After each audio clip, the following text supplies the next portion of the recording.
My Child Isn't Talking, Part 6. A Journey into the Early Life of a Child with Down Syndrome and His Family by Diane Fridley. In Part 5, we talked about Justin's preschool years and how his family started building a foundation for educational success. Even though Justin has Down syndrome and is still nonverbal entering kindergarten, his family is positive and supportive as there are new opportunities for Justin this year. Justin is going to enter a new school with new peers, a new teacher, and there's a new plan for his learning strategies.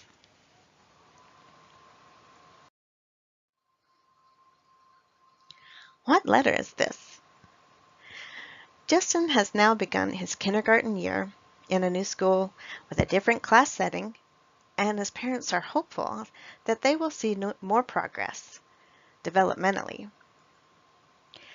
Typically, developing children are beginning to decode words and connect the beginning sounds of words with letters in their exploration of the first stages of reading. At the age of 5, Justin is very interested in text and when asked can point out each letter of the alphabet correctly. However, he only verbalizes a few consonant sounds.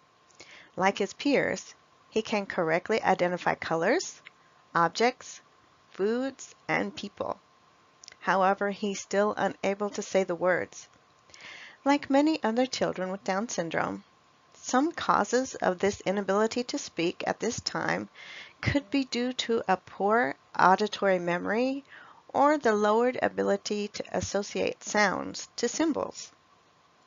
His social skills were very similar to typically developing children.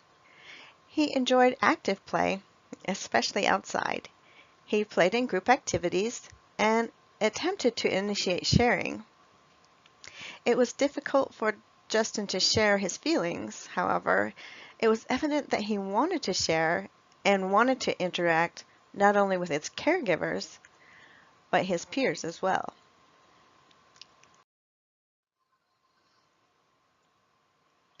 Fuzzy friends. Not far into the kindergarten year, his teacher noticed attachment to certain books, toys, and preferred snacks. These became important motivators for engagement in learning activities and tasks. While Justin's typically developing peers went on to learn to read, develop social skills, and were able to communicate their ideas and thoughts, the main focus for Justin's development and learning was the ability to communicate. He was able to socialize, and his self-care was on track for his age. He could dress himself for the most part, except for small buttons and snaps, and could use the bathroom and eat on his own. What he needed was a way to communicate. Finally! Justin teachers work toward teaching many types of communication methods, using visual prompts, sign language, music, and art to communicate. After being trained in PECS, P-E-C-S, Picture Exchange Communication System, his kindergarten teacher quickly implemented the system for each nonverbal child in his classroom. His classmate and friend, Charisse, was the first to learn the system. Justin was not far behind. The PECS system uses a 6-phase teaching method to help children learn to communicate learn a communication pattern. Phase 1 requires the child to exchange a picture icon to receive the item represented by the picture. Justin picked up on this quickly because he was a strong visual learner. Phase 2 is called distance and persistence, in which the child must learn to go get his PECS notebook or iPad, wherever it is, to communicate in order to receive an item. Rather than using a gesture or throwing a fit, this phase took a little longer for Justin since being an only child, he was used to getting what he wanted quickly.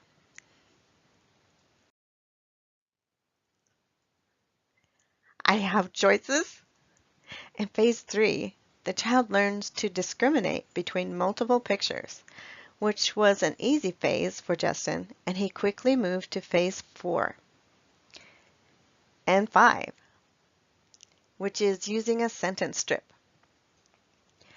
This involves creating a sentence with pictures. The first sentence most students, including Justin, learn are I want sentences. Justin's first complete sentence to the world at the age of 6 was, I want corn dog please.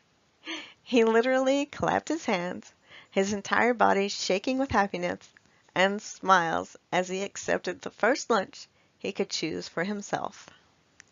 Remember, Justin understood a lot of things. Perhaps for the last 4 years, he understood and was unable to reply, make choices, express fear, pain, or joy. For many children with Down syndrome, being unable to request something they want or make a choice just isn't an option without some kind of alternative communication like PECS.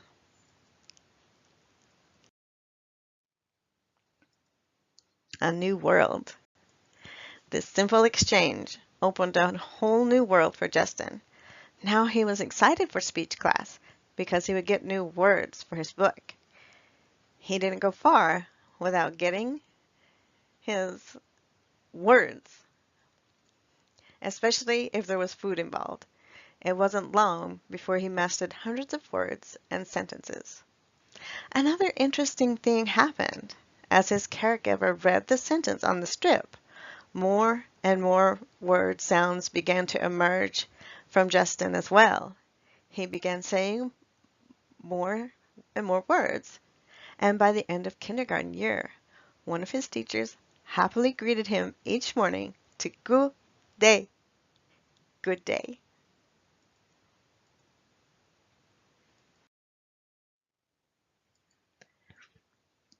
As Justin entered this new school,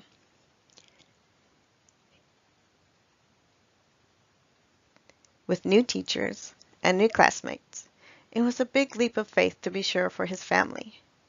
They visited the school often, generously providing anything the school or classroom needed for Justin's success, as well as contributing to the success of all the students. Their communication with the teachers was almost a daily routine. After Justin was introduced to PECS, they came in to learn how to support him in this new communication at home. Justin took his book home and there used it to communicate his needs and want. With support at home and dedication to Justin's improved communication, Justin flourished. His family began to hear more word sounds at home as well. He was even beginning to try to say his friends' names, beginning with his best friend, Charisse. East was all that came out, but it was a start. Beginning sounds.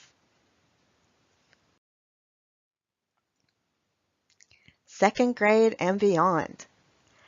After this great kindergarten year, Justin continued to progress and build more words and language.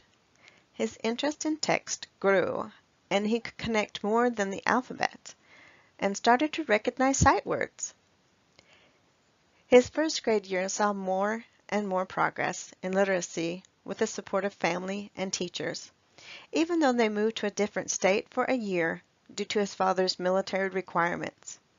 His second grade year proves to be a wonderful year back with his grandmother close in the same school where he made so much progress with communication and literacy. Justin, with his supportive family, his charming personality, irresistible giggle, and winning smile, will surely see success in his future years in elementary school and beyond.